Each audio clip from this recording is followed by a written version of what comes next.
Dylan King, who is married to Amy Duggar, has been forced to pay more than $156,909.96 in a second lawsuit for unpaid rent for his restaurant business. This comes after he contested a judgment of $236,728.08 in a different case. Dylan is a co-owner of Wellington's, which launched its first restaurant in Springdale, Arkansas in 2020. The restaurant was later relocated to Rogers, Arkansas, the U.S. Sun can exclusively report that Hillcrest Holdings LC, the landlord, has filed a lawsuit against Wissmann Holdings LC, also known as Wellington's, Dylan, and two business partners for unpaid rent for the Springdale, Arkansas site. The plaintiff and defendant signed a leasing agreement in August 2018 to rent the property from September 2018 to December 2023. Dylan and his business partners are said to have left the premises in July 2023, which would be considered a default of the lease and a serious violation of the contract. The court documents went on to state, Wissmann Holdings LC did not pay the plaintiff the rent that was due each month as required by the lease after June 2023. This failure to pay rent is a violation of the lease agreement and a serious breach of contract. The defendants denied the claims and stated, defendants only admit they ceased making payments after plaintiff refused to communicate after several good faith attempts in response to the complaint in February 2024. They are asking for the complaint to be thrown out. The plaintiff then stated in a revised complaint that Wissmann Holdings caused damages to the premises and failed to maintain the premises as required by Article 13.1 of the lease and further failed to remove several alterations it made to the premises when it vacated, same as required by Article 14.3 of the lease. The actions and inactions of Wissmann Holding are a default of the lease and a serious violation of the contract. Boyce, Gare, and King each personally guaranteed that Wissmann Holding will fulfill all of its responsibilities under the lease. Boyce, Gare, and King have also not made any rent payments to the plaintiff since June 2023, have not repaired the damage that Wissmann Holdings did to the premises while it was occupying them, and have not removed any of the changes that Wissmann Holdings made to the premises.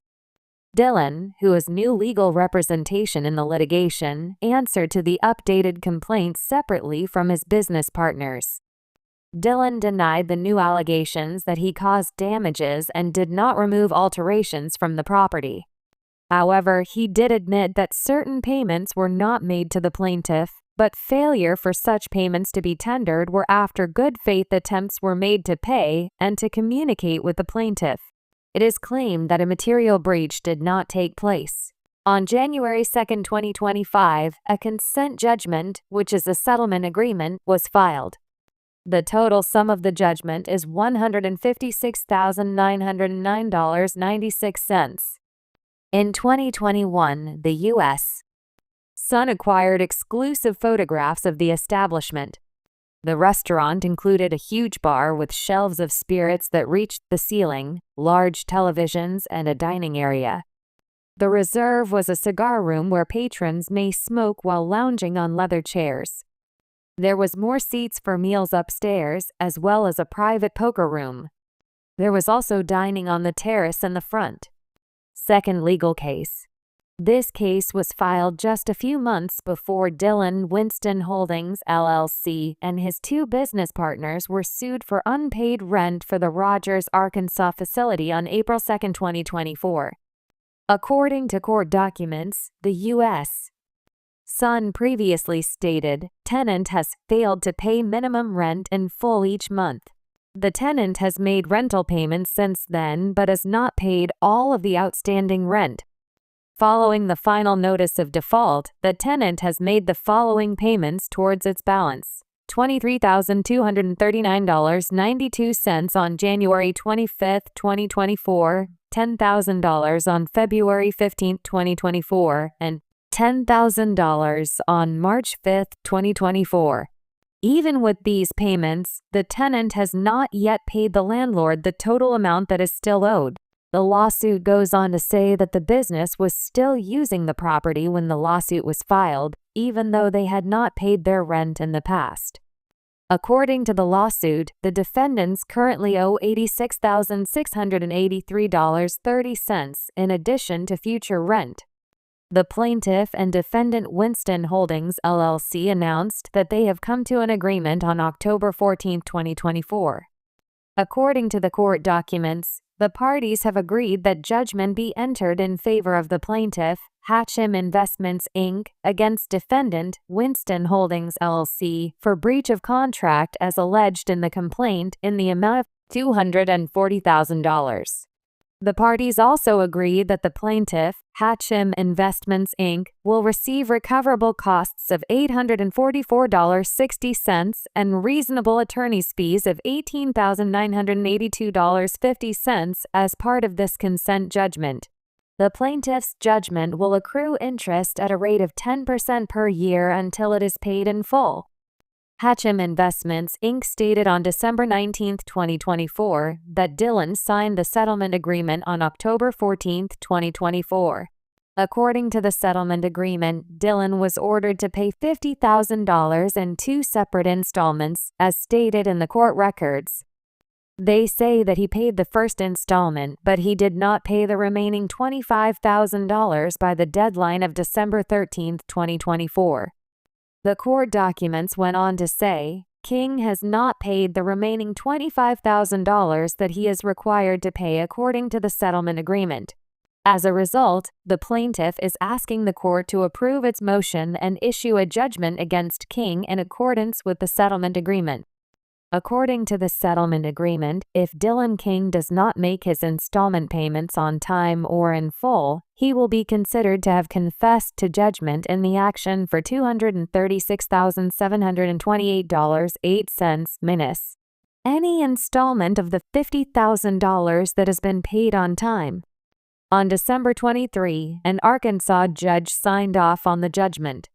The court papers stated, "It is therefore ordered and adjudged that plaintiff has final judgment against separate defendant Dillon King consistent with the settlement agreement for the amount of $236,728.08, less any installment of the $50,000 that has been timely made." Dillon fights back. On January 1, Dillon replied to the judgment by contesting the court's ruling that he must pay the entire sum of $236,728.08. The court document stated, "It is acknowledged that the agreement was signed and that the first payment was made. On the other hand, the other accusations are not true and a payment has been proposed." King says he is not responsible and does not owe any damages.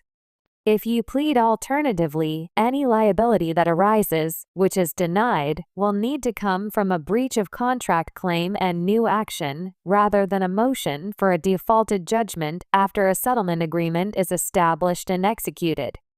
Without the authority of a judge, a person cannot admit to a judgment without executing or signing it. Dillon claimed that the motion for a judgment was wrongly entered. He further stated that the judgment was entered before he had the chance to file a response and challenge it. Dillon went on to say, "The motion is incorrect and untrue, and it ought to be rejected." King is asking this court to review its decision, to vacate the judgment, and to allow the appropriate response pleadings and briefs to be submitted. In addition, King is requesting that a hearing on the merits be held in order to protect the integrity and arguments of the parties for appeal or to preserve them. On January 3, 2025, the plaintiff, Hatcham Investments, Inc., stated, "Dillon King signed a settlement agreement with the plaintiff in this case. The agreement stated that he needed to make two payments by specific dates in order to settle the matter. He did not make the second payment. According to the agreement, if he does not make a payment, the plaintiff has the right to request specific damages, interest, and fees from this court by way of a motion. In such case, King will be considered to have confessed to judgment for those damages, interest, and costs." On December 19, the plaintiff did so. King is now attempting to cancel the agreement that he negotiated and signed. However, King is unable to back out of his agreement at this time. The court should reject both the set-aside motion and the reconsideration motion. On January 13, the plaintiff filed a writ of garnishment against Dillon for $234,844.587. This would allow a creditor to seize pay from an employer or funds from a bank account. The judge in Arkansas has not yet made a decision on the request. Amy, who is 38 years old, spoke to the U.S. Sun on behalf of her husband, saying, "We will tell our side when the time is right. However, this is not the appropriate time right now." Amy's lawsuit. In May 2022, Amy and Dillon were sued for unpaid rent for her store, 3,130 Clothing. On October 8, 2018, Amy and Dillon signed a 5-year lease for Amy's clothing store, 3,130 Clothing. The rent for the store is $3,332.83 per month. The couple added a second suite to the lease agreement on June 1, 2019, when the rent climbed to $6,665.66 per month. The price will remain at that amount until May 31, 2024. The complaint stated, 3,130 occupied the premises until August 2021, at which time it vacated the premises, which constitutes a default of the lease and amendment and a breach of contract.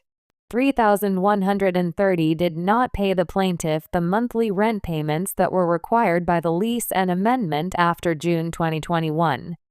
The landlord is asking for outstanding rent from June 2021, as well as court costs, interest, and attorney's fees. Amy and Dillon reacted to the complaint by saying that they left the property in August 2021, but they also claimed that the landlord was the one who committed a prior material breach of the lease and agreement.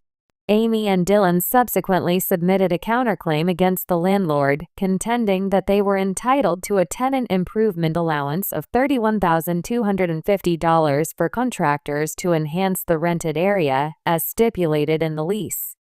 Amy and Dillon will cover any expenses that exceed the sum that was agreed upon.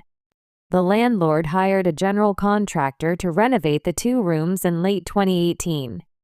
According to the court documents, landlord then deducted those charges from $3,103's tenant improvement allowance and charged counterclaimants for what was represented to be all costs in excess of the allowance. They were reportedly charged $66,486, which included late costs. The filings continued to assert, however, at the time of the charges, counterclaimants did not receive any invoices to support their claims. Based on the information and belief, the landlord charged the counterclaimants more than what was actually charged by the contractor or other contractors, which is a violation of the lease and amendment. Landlord also charged counterclaimants for work done at units other than Suites B or C, or for work that benefited all units at 7321 West Sunset, which were not supposed to be charged as part of the T allowance agreement. The court documents went on to say that things then took a disturbing turn. According to the counterclaim, on or about May 27, 2021, defendants were shocked to discover that the leased space had been broken into and trash had been thrown away. Even more surprising, after reviewing their security camera footage, counterclaimants found out that the owner of Hillcrest Holdings was the person who broke into 3,130 Clothing without any warning or notice. On the day in question, the owner broke into 3,130 Clothing and vandalized the defendant's business in what appeared to be a fit of rage. He may be seen throwing away waste, including cardboard boxes and other trash, all around the place without caring about the mess and damage he is causing. The court records went on to say, as a direct and proximate result of landlord's breaches of the parties' lease and deprivation of the peace and quiet enjoyment of the premises through the break-in, counterclaimants were forced to relocate 3,130 Clothing to safer, less intrusive pastures. They stated that they lost substantial revenue during the time of the move and that they were required to pay substantial relocation costs. The landlord denied the charges made in the counterclaim, although he did concede that he returned several boxes the defendants had previously dumped on the property to the inside of their premises. The complaint and counterclaim were both thrown out. Amy was the only one who told the U.S. Sun about the results, saying, "It's been a year since the break-in. The legal process has taken a long time. I think the result is a victory. I feel like I can finally breathe," I said. Information about Amy. Amy was featured on the family's reality television show, 19 Kids and Counting. Because she did not follow the stringent clothing code and lifestyle of Jim, Bob, and Michelle, she was referred to as the rebel member of the family. She has become estranged from her uncle Jim, Bob, Aunt Michelle, and the majority of her relatives. Amy, her husband, and their son Daxton all live together in Rogers, Arkansas.